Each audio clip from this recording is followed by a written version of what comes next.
Olá, muito boa tarde para você. Chegamos, seja bem-vinda, seja muito bem-vindo. Está no ar o Pauta Aberta desta quinta-feira, dia 16 de março de 2023. A você de casa sempre ligadinho com a gente aqui na TV Evangelizar. Obrigado pela sua companhia. Vamos juntos a partir de agora com os nossos destaques do dia. O Rio Grande do Norte, pelo terceiro dia seguido, enfrenta ação violenta de grupos criminosos. Segundo a Polícia Militar do Estado, por ordens vindas de presídios, esses homens atacam veículos, prédios públicos e o comércio. Instalam o terror nas cidades. Pelo menos 34 já viraram alvo dessas ações. O governo federal já anunciou que mais homens da Força Nacional de Segurança estão a caminho do Estado para reforçar a proteção à população. Com um orçamento mais apertado, o cidadão brasileiro tem buscado de todas as formas alternativas para ter onde morar com dignidade. E se é um desafio ser o dono do próprio imóvel, é também difícil viver de aluguel. Em São Paulo, morar de aluguel ficou 17% mais caro nos últimos 12 meses. No campo, o estado de Mato Grosso ganha destaque mundial na produção de soja. Deve produzir na próxima safra mais de 41 milhões de toneladas, o que faz o estado do centro-oeste do país ultrapassar a Argentina na produção do grão. Se fosse um país, Mato Grosso hoje seria o terceiro principal produtor do planeta. Educação, vai até amanhã o prazo que escolas públicas e particulares têm para fazer a inscrição dos alunos na Olimpíada Brasileira de Matemática, considerada hoje a maior competição científica do Brasil, com uma média de 18 milhões de participantes em cada edição. Das águas da Espanha vem esta imagem curiosa de uma baleia com grave problema na coluna. Depois de acionados, os biólogos identificaram que a postura toda alterada do mamífero marinho é por conta da escoliose, que a deixou desse jeito, com a postura bem comprometida e até desorientada. E do espaço vem imagens espetaculares que nos trazem mais detalhes do universo. O supertelescópio James Webb traz as imagens dessa estrela que é 30 vezes maior do que o Sol e que, segundo astrônomos, está muito perto de se transformar numa supernova, ou seja, logo, logo ela vai explodir. Fique ligadinho com a gente, o Pauta Aberta começou.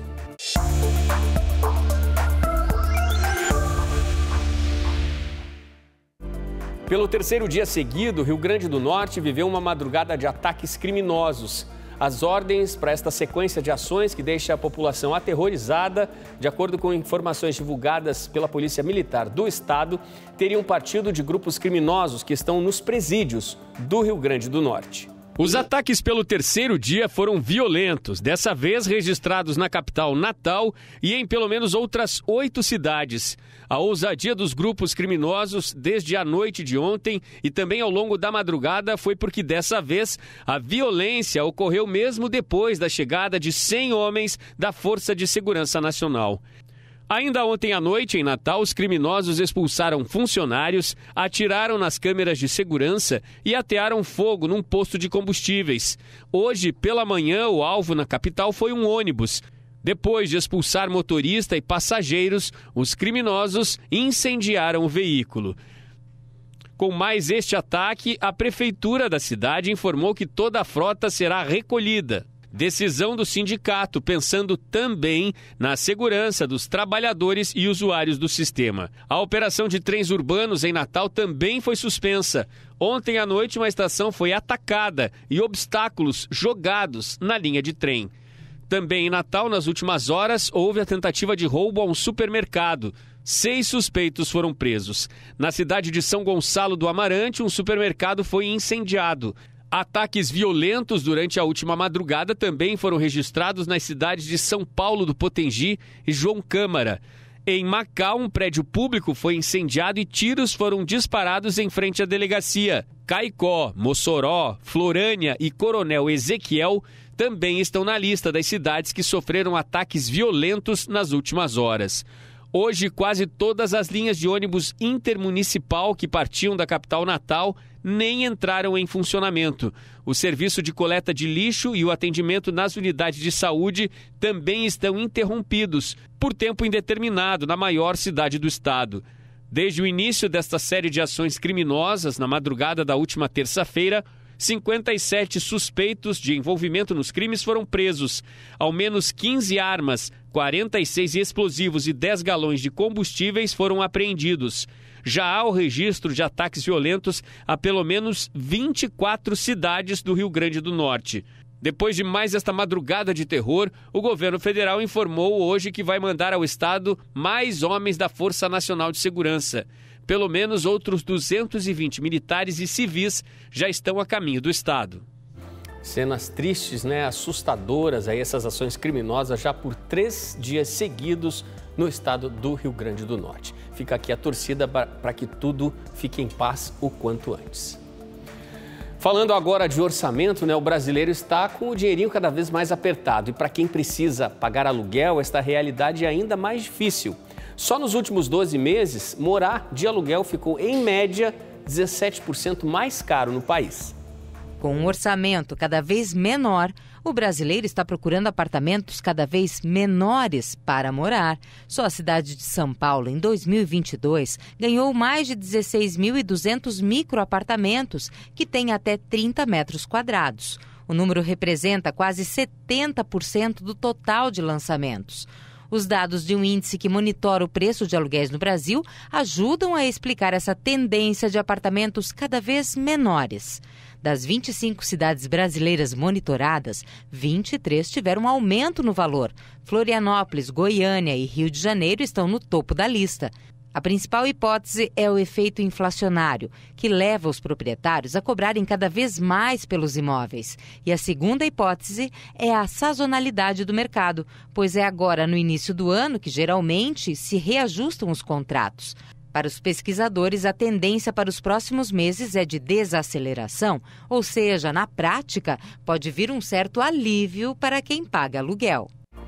Das cidades, vamos para o campo agora. O estado de Mato Grosso, não de hoje, virou destaque mundial na produção de soja. Se fosse um país, teria se tornado agora o 3º maior produtor de soja do mundo. É isso mesmo. A safra matogrossense é estimada em mais de 41 milhões de toneladas para este ano.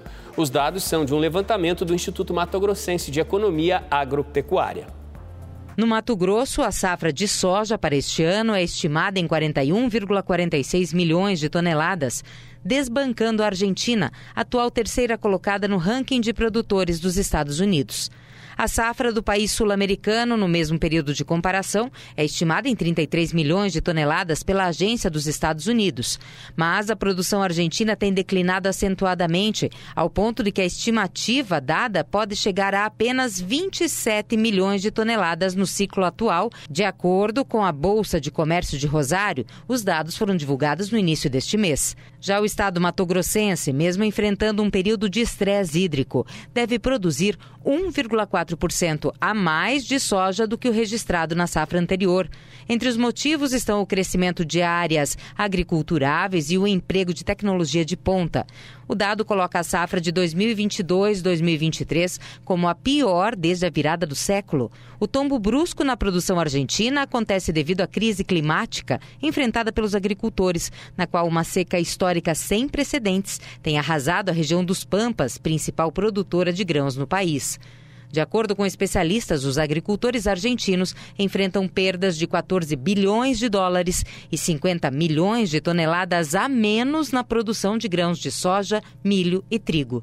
Já no Brasil, a Companhia Nacional de Abastecimento, a Conab, prevê a safra de grãos no país em 310,6 milhões de toneladas. De acordo com a companhia, o resultado sinaliza um incremento de 38,2 milhões de toneladas em relação à temporada anterior. Falando em saúde agora, vamos para Cascavel, no oeste do Paraná. Por lá, equipes de endemias visitam as casas para fazer um levantamento rápido de índices do Aedes aegypti, que é o mosquito causador da dengue. Bastou uma vistoria rápida e já é possível encontrar larvas do mosquito da dengue prontas para a reprodução. Depois de dias seguidos de chuvas intensas, muitos recipientes dentro do quintal passam batidos e viram locais certos para a proliferação. Em Cascavel, no oeste do Paraná, equipes de endemias realizam o LIRA, levantamento rápido de índices para o Aedes aegypti. O LIRA basicamente é um instrumento que o Ministério da Saúde utiliza para que nós possamos identificar quais são os bairros e quais regiões do município estão com maior índice de infestação. Além disso, é possível também, através do Lira, identificar quais são os tipos de criadouros que a população tem deixado a desejar. Ao todo, 15 equipes se dividem em diferentes regiões da cidade para efetuar esse trabalho. De porta em porta, os imóveis são vistoriados pelos agentes que orientam e também coletam as larvas encontradas nos imóveis. Após esse processo, as amostras vão direto para análise que apontarão qual bairro precisa redobrar os cuidados. Atualmente, Cascavel conta com 28 casos ativos de dengue. E para evitar que uma nova epidemia aconteça, uma verdadeira força-tarefa tem sido feita pelos órgãos de saúde aqui da cidade. Caçambas espalhadas em diferentes pontos foi uma outra estratégia utilizada pela prefeitura para combater a dengue. A iniciativa é que a população descarte lixo de pequenos volumes e que possam acumular água parada. Em apenas 3 bairros, a ação já retirou 76 toneladas de objetos que estavam na casa dos cidadãos. A dona Ana, por exemplo, tem participado das ações e tomado os cuidados necessários. Qualquer coisa que eu vejo que está ali, choveu, eu já estou ali virando de ponta cabeça. Não dá para dar bandeira e ir pro mosquito. Não. E a doença é braba, né? E mesmo com todas essas iniciativas, é importante que cada um siga fazendo a sua parte. De nada resolve se a população realmente não fizer a sua parte. Aquele material que está lá no fundo do seu quintal, ele é responsabilidade sua. O município não vai, de forma alguma, entrar na sua casa para retirar o material. A partir do momento que você independente seja proprietário, seja locador daquele imóvel, você é responsável por aquele imóvel. Então, nós pedimos encarecidamente para que a população realmente faça a sua parte. A doença é braba, todos precisamos cuidar. Vamos para o intervalo, gente. No próximo bloco, escolas públicas e particulares têm até amanhã para garantir a inscrição dos alunos na Olimpíada Brasileira de Matemática, considerada hoje a maior competição científica realizada no Brasil. E ainda da costa da Espanha, o nada estranho que você pode observar é de uma baleia com escoliose. Isso mesmo, os biólogos identificaram que o animal tem um severo desvio na coluna, uma baleia que sofre, que pode estar desorientada. E o supertelescópio James Webb traz do espaço a imagem impressionante de uma estrela 30 vezes maior do que o Sol, que está prestes a explodir e se transformar numa supernova. O intervalo é rapidinho, a gente volta já.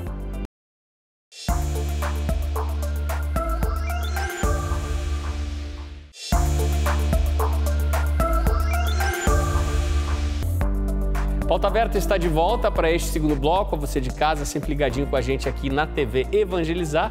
Muito obrigado pelo carinho da sua companhia. Vamos falar de conhecimento agora. Vai até amanhã o prazo que as escolas públicas e privadas do país têm para garantir as inscrições dos alunos na Olimpíada Brasileira de Matemática. Considerada a maior competição científica do país, a Olimpíada de Matemática reúne todos os anos cerca de 18 milhões de estudantes do 6º ano do ensino fundamental ao 3º ano do ensino médio.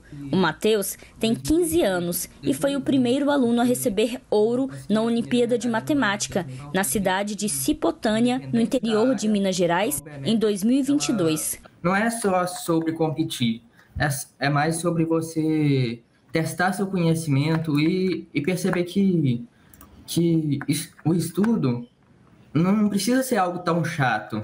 Ele pode ser legal e as Olimpíadas trazem isso. Esse ano, mais de 8 mil alunos de todo o país serão premiados com medalhas de ouro, prata e bronze.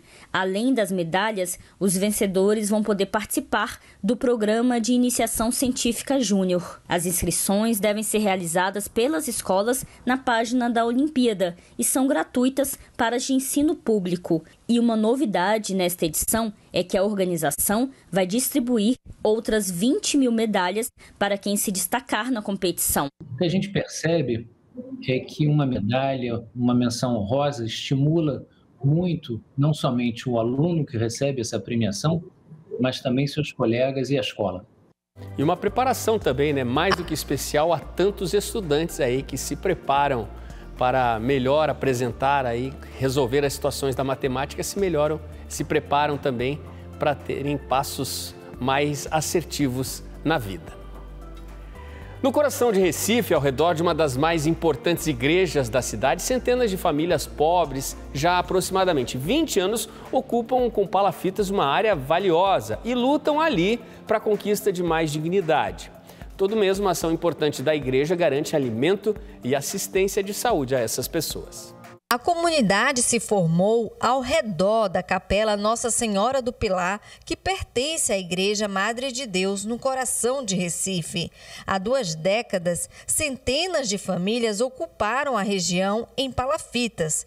Para reurbanizar, parte da população foi realocada pelo governo local para esses kitnets, mas a maioria ainda aguarda sua moradia. Eu e a população da comunidade do Pilar estamos esperando uma resposta do prefeito sobre a nossa moradia digna. E esse plano que eles têm aqui na comunidade já faz mais de 20 e 30 anos. Tem gente que morreu e ainda não ganhou sua moradia digna. E isso eu pergunto ao prefeito, quando é que ele vai dar nossas moradias dignas? Enquanto esperam as moradias da prefeitura, as famílias improvisam seus barracos como podem, desse jeito aqui, ó, sem segurança, sem higiene, sem dignidade, mas resistem na esperança de receberem sua casa um dia. Realmente são realidades que tocam profundamente o existir dessas famílias. Então estamos aqui nessa tentativa de poder ajudar num pouco que a gente tem nas nossas limitações, mas de poder ser um outro que faz a diferença na vida deles. Para amenizar o sofrimento da comunidade, a igreja local implantou uma ação pastoral com assistência médica e também entrega de cestas básicas. Nesta quinta-feira, 300 famílias receberam o benefício mensal. Pilar é uma comunidade muito carente aqui no coração da cidade do Recife e temos aqui essa população tão carente que mensalmente é beneficiada com essa ação da Paróquia Madre de Deus e ao mesmo tempo também atendendo, escutando a comunidade que está lutando pelo direito de moradia. Já foram feitos aqui alguns edifícios para a comunidade local, mas falta ainda boa parte deles que não tem ainda onde morar. E queremos apelar ao governo para que, de fato, ajude esse povo pobre a viver com dignidade. Da Arquidiocese de Olinda e Recife, Renata Vasconcelos para a TV Evangelizar. Um estudo da Apex Brasil revela o impacto que as exportações brasileiras devem ter quando entrar em vigor o acordo entre Mercosul e a União Europeia. O assunto foi tratado durante a visita do chanceler da Alemanha, Olaf Scholz, ao Brasil.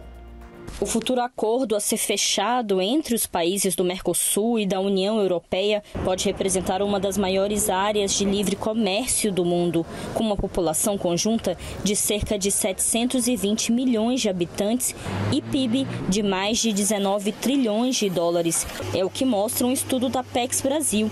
E o interesse por esse acordo não é só brasileiro. O assunto foi tratado durante a visita do chanceler da Alemanha, Olaf Scholz, ao Brasil, quando os 2 países demonstraram a intenção de acelerar as negociações.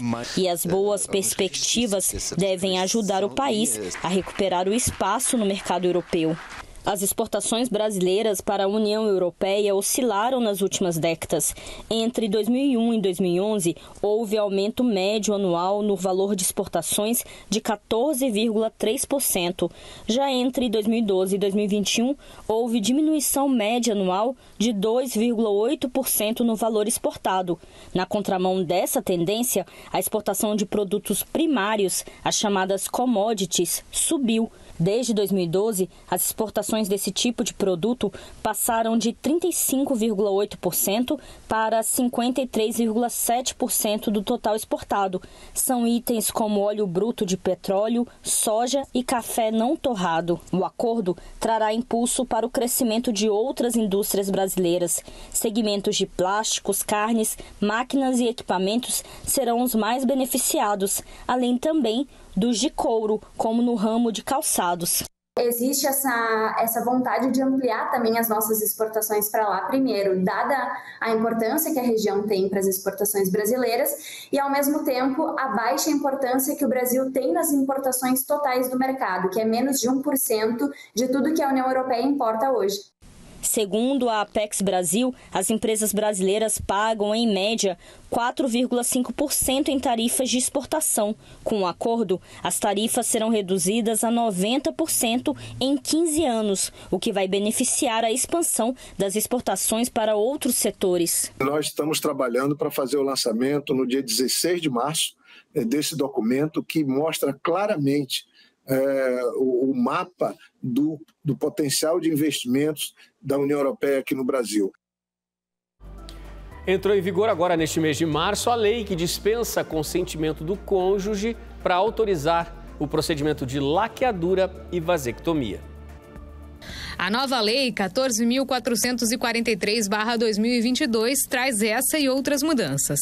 Mas o destaque vai mesmo para o que já vinha sendo reivindicado há muito tempo. Eu acho que o grande marco dessa nova alteração da lei é a mulher poder tomar a decisão por si só.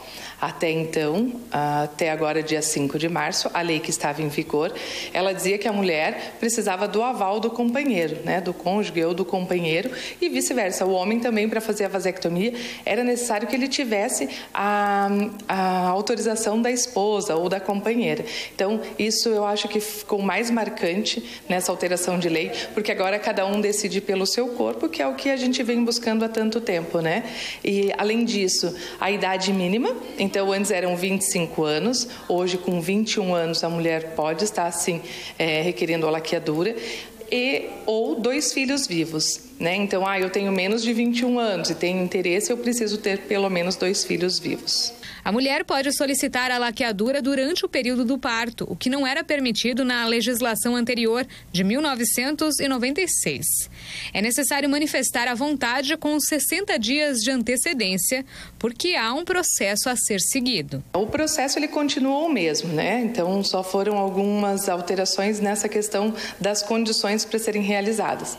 No município de Rio do Sul, o nosso protocolo é a mulher que deseja fazer a laqueadura. Ela precisa procurar uma unidade de saúde, o médico vai estar encaminhando para o ginecologista para que ele faça a solicitação dessa laqueadura. Após essa solicitação, ela vai passar pela entrevista de planejamento familiar.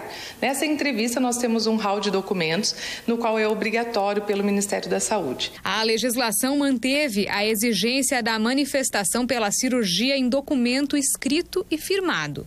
Entre a manifestação da vontade e a cirurgia, a pessoa interessada vai passar por aconselhamento por uma equipe médica. Pelo SUS, ela é considerada um processo irreversível. Então, a mulher tem que estar muito ciente, né, de todo o processo, de como ocorre o procedimento. A gente apresenta outras formas de contracepção, então ela também vai ter ali esclarecido isso. A mulher tem 60 dias, ela vai fazer essa entrevista, vai assinar um documento. Esse documento, o hospital regional, né, ou o Hospital Samara, que são os que fazem hoje as cirurgias, eles precisam que ele esteja reconhecido em cartório. Então, a mulher precisa reconhecer em cartório esse documento. A partir dessa data, nós não podemos realizar esse procedimento antes de 60 dias. Apesar de a vasectomia ser um procedimento menos invasivo do que a laqueadura, também exige um protocolo a ser seguido desde a marcação, da cirurgia até a realização desse procedimento. Vamos falar de vida animal agora. Olha, uma baleia chamou a atenção de guardas civis que patrulhavam uma praia movimentada na costa sudeste da Espanha. Num vídeo é possível ver que o animal estava com muita dificuldade para nadar. A baleia foi vista a alguns metros de uma praia na Espanha. Ela nadava com dificuldades e mexia apenas a parte superior do corpo. Os guardas acreditaram que o animal estava preso numa rede de pesca e chamaram os biólogos do Oceanógrafo de Valência, que é o maior aquário da Europa e fica próximo ao local. Os especialistas identificaram que a baleia não estava presa, mas na verdade ela tem escoliose, um desvio na coluna e que atinge praticamente metade do corpo do animal. Mesmo com dificuldade para nadar, a baleia conseguiu voltar para alto mar, mas de acordo com os biólogos, ela pode estar desorientada e voltar a aparecer na costa. Sofrimento, para esse animal. Bom, agora vamos para o espaço, vamos falar de astronomia. O supertelescópio James Webb capturou uma surpreendente imagem que é de uma estrela 30 vezes maior do que o Sol, que está prestes a explodir.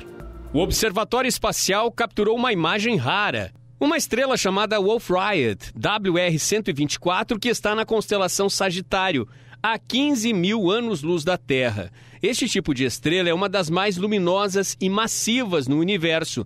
Ela está em um estado de evolução avançado, o que significa que em breve vai explodir. O fenômeno da explosão é chamado de supernova.